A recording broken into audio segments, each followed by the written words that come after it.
Assalamualaikum anak-anak, apa kabar hari ini? Semoga kalian semua dalam keadaan sehat walafiat tanpa kekurangan suatu apapun. Amin ya rabbal alamin.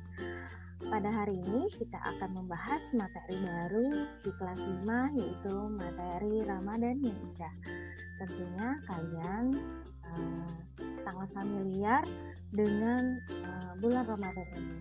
Nah, oleh karena itu, kita akan membahasnya secara mendalam pada materi kali ini. Nah, sebelum kita mulai pembelajaran kali ini, alangkah baiknya kita mulai dengan membaca doa. Semoga apa yang kita pelajari hari ini menjadi ilmu yang bermanfaat bagi diri kita maupun orang lain. Amin ya rabbal alamin. Baik, kita mulai baca doa dengan kita awali membaca ta'awudz.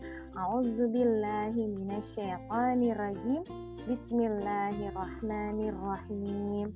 Raditu billahi rabba wa bil islami dina wa bi Muhammadin nabiyya wa rasula. Rabbi zidni ilma warzuqni fahma. Amin ya rabbal alamin. Tujuan pembelajaran pada hari ini adalah siswa dapat menjelaskan arti dari puasa Ramadan. Lalu yang kedua, menjelaskan ketentuan-ketentuan puasa Ramadan. Dan yang ketiga, menjelaskan hikmah puasa Ramadan. Itu adalah tujuan pembelajaran kita yang akan kita capai pada pembelajaran kali ini. Baik anak-anak, kita akan masuk ke materi intinya, yaitu coba kalian perhatikan di gambar di bawah ini ya. Di situ terdapat ada seorang anak laki-laki yang sedang berbicara. Kira-kira siapa ya yang sudah buka-buka buku materi pendidikan agama Islam pelajaran keempat? Tentunya kalian sudah tahu apa yang mereka bicarakan. Apalagi judulnya sudah sangat jelas di atas. Nah, kira-kira apa sih yang mereka bicarakan? Iya, betul. Mereka membicarakan tentang puasa, di mana salah satu dari mereka sangat ingin sekali pada bulan Ramadan kali ini dia ingin berpuasa secara penuh, karena pada pada tahun sebelumnya, bulan Ramadan sebelumnya, ada salah satu di antara mereka yang puasanya tidak full. Nah, mereka berniat sama-sama untuk melaksanakan ibadah puasa di bulan Ramadan kali ini dengan khusyuk dan semangat sekali untuk melaksanakannya. Nah, baik anak-anak, di sebelah kiri kita sudah lihat ada ayat Al-Quran, di mana di situ tertulis dengan sangat jelas dan sangat gamblang. Kira-kira siapa yang bisa baca bunyi ayat tersebut ya? Baik, Putri akan bacakan. A'udzubillahi minasyaitonirrajim. Bismillahirrahmanirrahim. Ya ayyuhallazina amanu kutiba alaikumusiyam kama kutiba alal ladzina min qablikum la'allakum tattaqun. Yang artinya, hai orang-orang yang beriman, diwajibkan atas kamu berpuasa sebagaimana diwajibkan atas orang-orang sebelum kamu. Sebenarnya perintah puasa itu sudah terjadi atau sudah pernah diperintahkan oleh Allah sebelum zamannya Nabi Muhammad. Makanya kita kenal dengan ada nama-nama istilah puasa Nabi Daud, puasa Senin Kemis. Nah, seperti itu anak-anak. Nah, puasa Ramadan ini hanya ada di zamannya Nabi Muhammad yang kita rasakan seperti sampai saat ini. Nah, untuk lebih jelasnya kita akan bahas dengan gamblang bagi berikut. Bagian yang pertama yaitu puasa Ramadan. Mengapa harus berpuasa? Kira-kira siapa yang tahu ya kenapa sih kita harus berpuasa Ramadan? Iya, betul. Mengapa kita harus berpuasa Ramadan? Karena puasa Ramadan itu adalah perintah dari Allah Subhanahu wa Ta'ala. Ya anak-anak, dan perintah tersebut tadi sudah dibacakan dalilnya oleh Putri yang terdapat dalam surat Al-Baqarah ayat 183 ya, yang berbunyi tadi, ya ayyuhallazina amanu kutiba alaikumusiyam kama kutiba alal ladzina min qablikum la'allakum tattaqun. Nah, di situ terdapat perintah puasa terhadap orang-orang yang beriman. Jadi yang diwajibkan berpuasa itu adalah orang-orang yang beriman kepada Allah ya. Jadi di sini adalah umat Islam ya, karena yang beriman kepada Allah Subhanahu wa taala itu adalah umat Islam. Nah, di dalam ayat tersebut juga dijelaskan bahwa siapa yang melaksanakan ibadah puasa tersebut ya, Allah akan menghadiahkan sebuah anugerah yang besar, yaitu ketakwaan. Nah, siapa yang tahu arti dari takwa? Takwa di sini adalah bahwa kita menjalankan perintahnya dan menjauhi larangannya. Itu adalah arti dari takwa ya. Jadi anak-anak, siapa yang melaksanakan ibadah puasa, Allah akan anugerahkan sifat takwa ini, karena tidak semua orang bisa memiliki sifat takwa ini. Karena itu kita harus berlomba-lomba untuk mendapatkannya. Baik anak-anak, lalu makna puasa.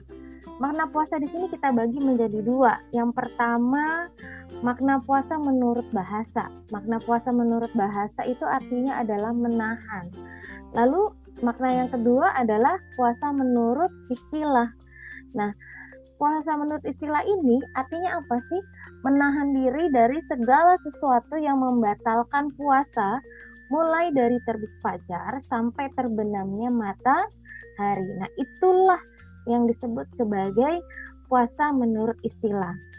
Kenapa ada kata-kata menahan? Karena intinya adalah kita menahan diri dari segala nafsu, yang tidak baik. Contoh misalnya marah ya, menafsu ingin berbuat sesuatu yang tidak baik, dan itu kita lakukan mulai dari terbit fajar sampai terbenamnya matahari. Nah, seperti itu ya anak-anak.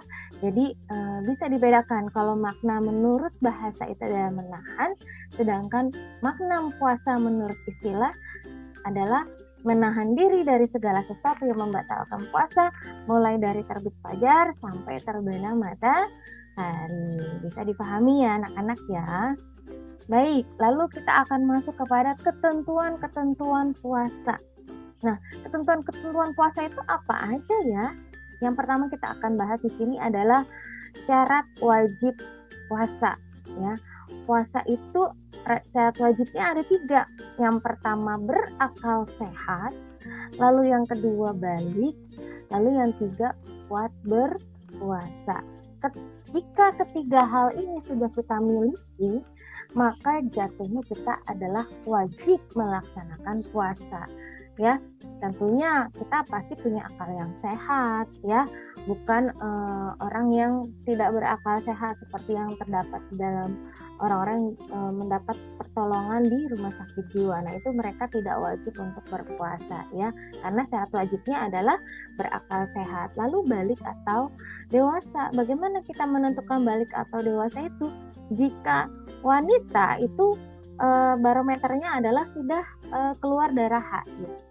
Lalu bagaimana dengan yang laki-laki? Yang laki-laki itu adalah tandanya sudah bermimpi basah. Jadi itu yang menandakan seseorang itu sudah balik atau dewasa. Lalu yang ketiga apa? Kuat berpuasa. Ya, kalau dia kuat berpuasa, nah wajib jatuhnya untuk berpuasa. Lalu bagaimana dengan orang-orang yang tidak kuat berpuasa, seperti orang yang sedang dirawat di rumah sakit ya, menggunakan banyak alat. Nah, itu memang mereka tidak akan bisa untuk berpuasa karena dirinya sendiri saja sudah lemah. Bagaimana dia bisa melaksanakan puasa seperti itu? Karena itulah yang diwajibkan berpuasa adalah, Putri tekankan lagi, di sini adalah orang yang berakal sehat, balik atau dewasa. Yang ketiga adalah kuat berpuasa ya. Lalu syarat sah puasanya itu terdiri dari 1, dia beragama Islam. Lalu yang kedua berakal sehat. Yang ketiga mumayyiz tamyiz.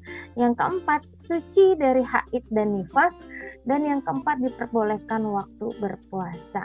Nah, syarat sahnya, kalau dia tidak beragama Islam bagaimana, Putri? Ya, dia nggak sah puasanya sayang ya, karena yang menjadi syarat sahnya kita berpuasa Ramadan itu adalah kita harus beragama Islam, lalu berakal. Lalu yang ketiga tadi mumayyiz ya, mumayyiz tadi bisa membedakan mana yang benar dan yang salah, dan cerdas ya, membedakan mana yang benar dan mana yang salah. Lalu suci dari haid dan nifas, ini terutama bagi wanita. Kalau untuk anak-anak kelas 4 mungkin sudah ada kelas 5 sudah ada yang haid ya, tapi belum untuk nifas ya. Lalu diperbolehkan waktu untuk berpuasa. Diperbolehkan waktu berpuasa ini bukan hari-hari di mana yang diharamkan puasa seperti hari tasyrik. Hari tasyrik itu tidak boleh kita melaksanakan puasa ya. Karena puasa Ramadan sudah ditentukan waktunya. Biasanya pemerintah itu akan melaksanakan hilal ya. Hilal dan hisyab digabung menjadi satu, lalu melalui sidang isbat ditentukan penentuan hari pertama dan hari terakhir puasa, seperti itu. Lalu rukun puasa. Nah, rukun puasa ini memiliki makna bahwa rukun adalah hal-hal yang tidak boleh ditinggalkan dalam berpuasa. Yang pertama apa? Berniat pada malam hari. Kita harus membaca niat pada malam hari. Dengan niat bacaannya bagaimana anak-anak? Siapa yang tahu bacaan niat puasa? Pasti kalian sudah hafal. Kenapa? Karena pasti kalian selalu membaca niat puasa di bulan Ramadan. Bagaimana bunyinya? Bismillahirrahmanirrahim. Nawaitu shauma ghadin an adai faridus syahri Ramadana hadis anati lillahi ta'ala. Nah, itu adalah niat daripada puasa di bulan Ramadan yang dilaksanakan pada malam hari. Lalu yang kedua, menahan diri dari segala sesuatu yang membatalkan puasa. Ya, kita harus bisa menahan diri dari segala sesuatu yang membatalkan puasa. Lalu apa sih Bu Tri yang membatalkan puasa itu? Baik, kita bahas di sini. Yang pertama, makan dan minum dengan sengaja, ya.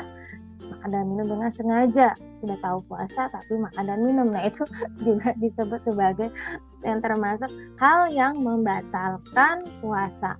Lalu yang kedua, muntah dengan sengaja. Ketiga, datang bulan atau haid atau melahirkan bagi wanita. Lalu yang keempat, hilang akal atau gila, hilang kesadaran ya, walaupun hanya sebentar. Nah, itu batal ya. Lalu yang terakhir, murtad. Apa itu murtad? Keluar dari agama Islam.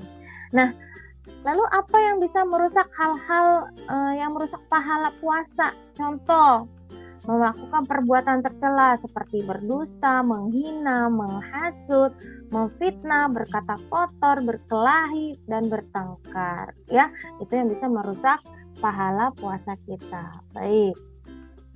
Lalu di sini memperbanyak kebaikan di bulan Ramadan. Itu ada 3 yang dianjurkan oleh Nabi Muhammad SAW.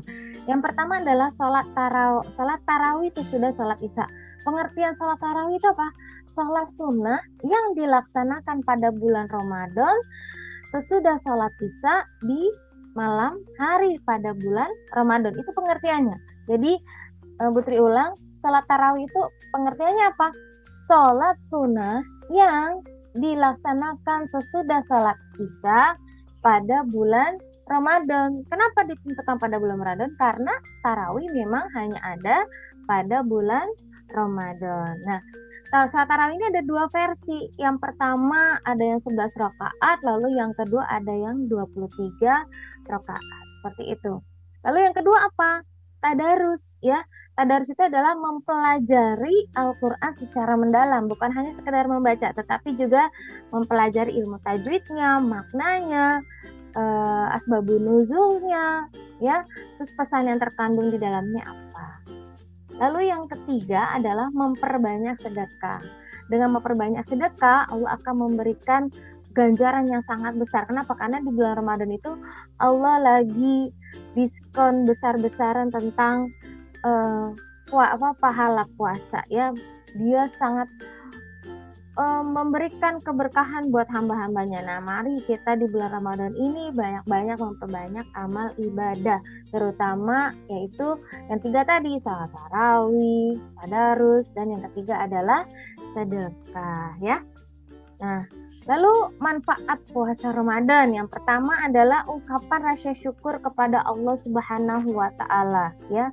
Sebagai ungkapan rasa syukur kita kepada Allah, berterima kasih kepada Allah, kita melaksanakan puasa. Lalu yang kedua, melatih kejujuran ya. Puasa ini melatih kita membawa kepada pribadi yang jujur. Kenapa? Karena tidak ada orang yang tahu kalau kita lagi puasa. hanya kita dan Allah yang tahu ya. Kita mau berbohong, mau berdusta, itu hanya Allah dan kita yang tahu. Karena itulah puasa melatih kejujuran kita jujur atau enggak ya. Lalu yang ketiga, menanamkan rasa kasih sayang. Siapa yang berpuasa dia merasakan, oh begini ya penderitaan orang yang makannya cuma sehari sekali, bahkan ada yang sehari 3 hari hanya sekali makan ya. Dengan rasa itu kita bisa menumbuhkan sifat empati kita. Oh ternyata nggak enak ya kalau lapar itu. Kalau kita makan ingat, oh iya ada pengemis kita kasih ya. Ada orang yang meminta-minta makanan kepada kita kasih. Kenapa? Karena kita juga merasakan bahwa lapar itu nggak enak ya. Akhirnya timbul rasa kasih dan sayang terhadap sesama manusia. Lalu yang keempat, sehat jasmani dan rohani. Ternyata puasa itu menyehatkan badan kita. Kenapa? Karena selama 1 tahun itu lambung kita tidak beristirahat, dia terus bekerja. Nah pada bulan Ramadan ini lambung kita diistirahatkan selama 1 bulan. Kalau dalam bahasa teknologi itu di maintenance ya, supaya tubuh kita ini memaintenance diri kita supaya lebih menjadi sehat lagi. Lalu yang terakhir adalah melatih kesabaran ya. Selain berpuasa kita melatih kesabaran. Kesabarannya di mana? Ketika kita baru awal puasa, awal sahur, kita masih kuat. Kenapa? Karena kita baru tadi pagi sudah makan ya. Ketika menjelang di siang hari, perut kita sudah mulai keroncongan, apalagi sudah menjelang asar, kita selalu melihat jam berapa ya bukanya, jam berapa ya buka. Nah itu melatih kesabaran kita. Untuk apa? Bahwa segala sesuatu itu melalui proses. Karena itulah kesabaran ini dituntut oleh kita supaya berpuasa lebih menjadikan diri kita menjadi pribadi yang lebih sabar ya. Nah, itu adalah manfaat daripada puasa. Nah, anak-anak di sini juga ada latihannya, bisa kalian kerjakan di buku paket lalu kalian tulis di buku tulis. Ya, dan kerjakan di rumah ya. Lalu di sini juga ada pertanyaan ya yang bisa kalian jawab bahwa coba yang pertama, berpuasa itu bukti cinta kita kepada Allah. Setuju pastinya ya. Lalu yang kedua, kita berpuasa karena takut kepada orang tua. Tentunya tidak. Berarti kita tidak setuju. Lalu yang ketiga, saya berpuasa supaya diberi jajan oleh orang tua. Sepertinya tidak ya, karena kita berpuasa itu karena Allah Subhanahu wa taala dan merupakan perintah dari Allah bahwa puasa itu adalah wajib. Lalu yang keempat, selain perintah Allah adalah saya berpuasa supaya sehat. Betul, karena puasa itu menjadikan diri kita tambah sehat. Yang kelima, orang berpuasa hanya mendapatkan lapar saja. Oh tidak, puasa itu bukan hanya menahan lapar, tapi kita juga akan mendapatkan banyak pahala dari Allah Subhanahu wa taala ya. Nah, akhirnya kita akhiri pembelajaran kali ini dengan membaca doa kafaratul majelis. Bismillahirrahmanirrahim. Subhanakallahumma wa bihamdika asyhadu an la ilaha illa anta astaghfiruka wa atubu ilaik. Assalamualaikum warahmatullahi wabarakatuh. Putri ucapkan terima kasih dan sampai jumpa dengan materi berikutnya. Bye bye.